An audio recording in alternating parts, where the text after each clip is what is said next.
بسم الله الرحمن الرحيم. السلام عليكم ورحمة الله وبركاته. اليوم موضوعنا يتكلم عن طريقة استخدام برامج الأوفيس أونلاين. الطريقة هي إن إحنا راح ندخل على برنامج مايكروسوفت ستور، ومن برنامج مايكروسوفت ستور راح ننزل برنامج الأوفيس. هذه الطريقة راح تكون فقط للأونلاين، يعني لازم يكون عندك إنترنت عشان تقدر تستخدم برامج الأوفيس. إذا ما كان عندك إنترنت ما راح تقدر تستخدم هذه البرامج. فراح نبدأ بالطريقة. أول شيء نروح على مايكروسوفت ستور. مايكروسوفت ستور عادة يكون موجود عندنا في التاسك بار.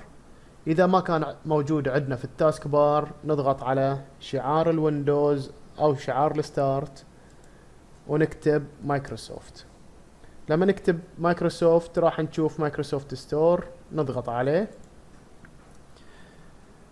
بتفتح ويانا الصفحة الرئيسية للبرنامج. في الصفحة الرئيسية للبرنامج راح نكتب اوفيس.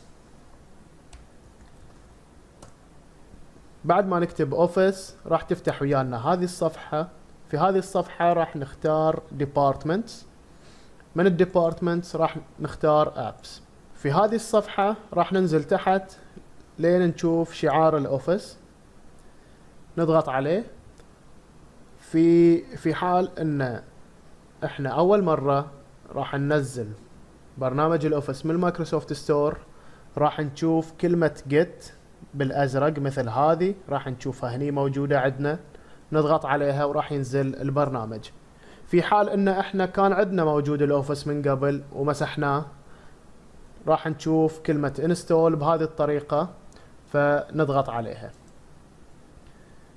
لما نضغط على كلمة انستول راح ينزل البرنامج، ومن بعدها راح نقدر نستخدمه. نزل ويانا البرنامج. فلما ينزل البرنامج شلون نقدر نوصل له؟ نقدر نوصل له من شعار الستارت او شعار الويندوز، نضغط عليه وبنفس الطريقة نكتب اوفيس. نفتح البرنامج. بتفتح ويانا هذه الصفحة اللي هي الصفحة الرئيسية للبرنامج.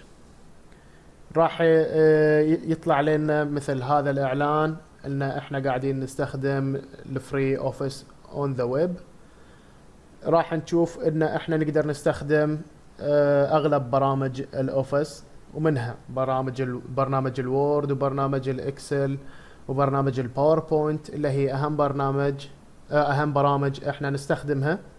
وراح نحصل على 5 جي بي مجانية على برنامج ون درايف، بحيث ان احنا نقدر نسيف ملفاتنا ونرجع لها في اي وقت نحتاجها.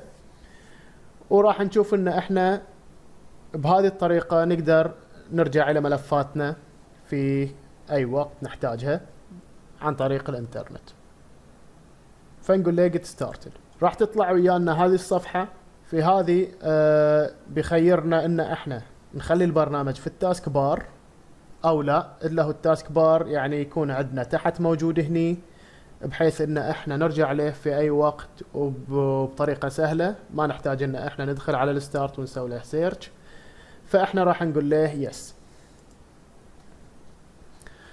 فبعد ما يشتغل ويانا البرنامج، اذا كنا احنا مسوين ساين ان من قبل بايميل هوت ميل او ايميل اوتلوك راح نقدر نستخدم البرنامج، او اذا ما كنا مسوين ساين ان لا نضغط على هذه الصورة ونسوي ساين ان.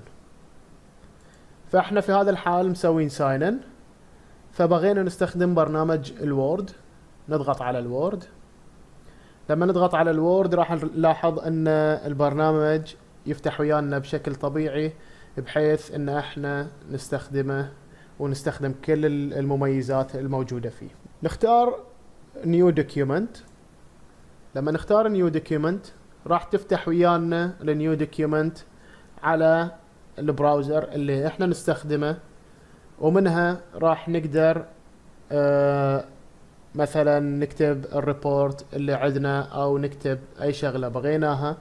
وبهذه الطريقة ما نحتاج ان احنا نسوي سيف، لان الدوكيومنت يصير لها سيف بروحها.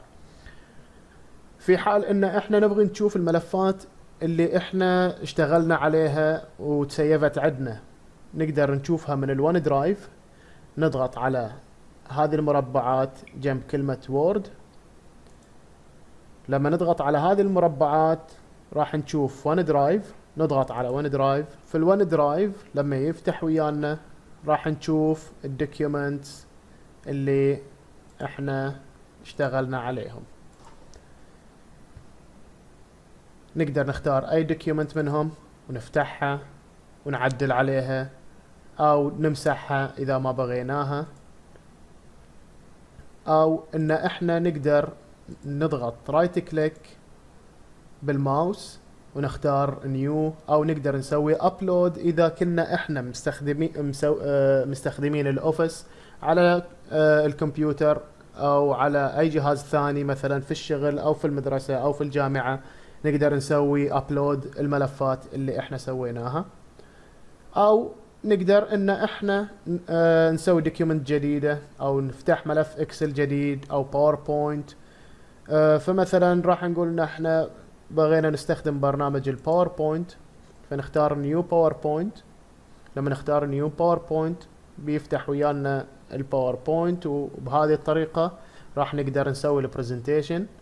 والبرزنتيشن راح يكون مسيف عندنا في الون درايف اونلاين، بحيث ان احنا نقدر نحصله في اي وقت ومن اي مكان احنا موجودين فيه، حتى لو ما كنا حاملين جهازنا الخاص ويانا. وبهذه الطريقة نقدر نستخدم برامج الاوفيس اونلاين مجانا. وشكرا لمتابعتكم، ونلقاكم في فيديوهات قادمة.